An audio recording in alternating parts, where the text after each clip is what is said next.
Hello friends, welcome to our channel RBDS vlogs.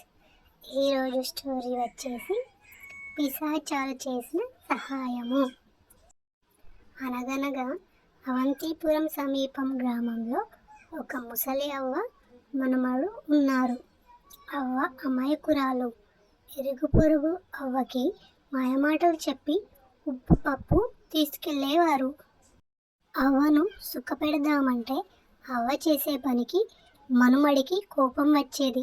పైపెచ్చు గుట్టుగా సంసారం చేయాలని తెలియదు అనేది. ఒక రోజున అవ్వ ఇల్లు ఊడుస్తూ ఉంటే చిన్న తాళం చెవి దొరికింది. అది తన మనుమడి పెట్టేదని తీసి పెట్టె తాళము తీసి పెట్టె లోపల పెట్టబోయింది. పెట్టె లోపల డబ్బు చూసి అందరికీ పిలిచి చెప్పింది. ఆ మాటలు చాటుగా ఉన్న దొంగలు విని హడావిడిగా వచ్చి మీ మనుమడు చెట్టు మీద నుంచి పడిపోయాడు, దెబ్బలు తగిలాయి, డబ్బు తీసుకుని రమ్మన్నాడని చెబితే తీసుకొని వాళ్ళ మాటలు నిజమేనని నమ్మి ఆ డబ్బులు ఇచ్చింది అవ్వ. ఆ ధనము తీసుకొని వాళ్ళు పారిపోయారు. అవ్వ ఏడుస్తూ గుమ్మంలో చితికిల పడిపోయింది. కొంతసేపు గడిచేసరికి మనుమడు సరుకులు తీసుకొని వచ్చాడు. అప్పుడే దెబ్బలు తగ్గిపోయాయా అని అవ్వ అడిగేసరికి అవ్వ చెప్పిన మాటల వల్ల అంతా తెలిసి తన కష్టార్జితం మట్టిపాలు చేసావు గదే, ఇంకా కాస్త కూడబెట్టి పట్టణంలో వ్యాపారం చేద్దామనుకున్నాను, నాకు ఆ రాత లేదే, మళ్ళీ నా కంటికి కనిపించకు, వెళ్ళిపో అని అన్నం తినకుండా వెళ్ళిపోయాడు. మనుమడి మాటలకు అవ్వకు పట్టరాని దుఃఖము కలిగి అడవిలోకి వెళ్ళి పిశాచాల బారిన పడి మరణించాలని బయలుదేరి వెళ్ళి చింత చెట్టు దగ్గర కూర్చొని పిశాచాలు పిశాచాలు రండి అంటూ అరిచింది. 2 తెల్లని పిశాచాలు వచ్చి మమ్మల్ని ఎందుకు పిలిచావు అంటూ అడిగాయి. అవ్వ వాటిని చూసి భయపడకుండా విషయమంతా చెప్పి నా మన్మడిచే అంత మాటలు అనిపించుకున్నాక ఎందుకు బ్రతకాలి, నన్ను చంపేయండి అంది.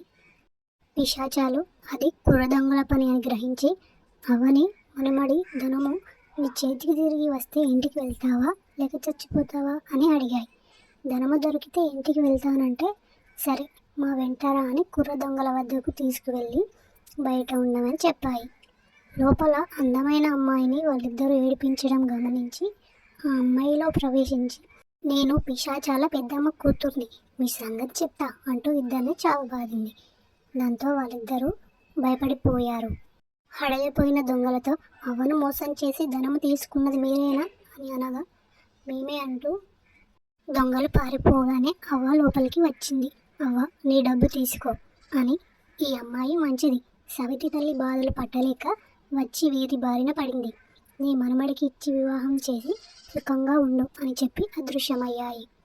ధనంతో పాటు అమ్మాయిని తీసుకురావడం చూసి అవ్వ ఎవరు ఈమె అన్నాడు. నీ భార్య, నీ ధనము ఇదిగోరా అంటూ జరిగిన విషయం చెప్పింది.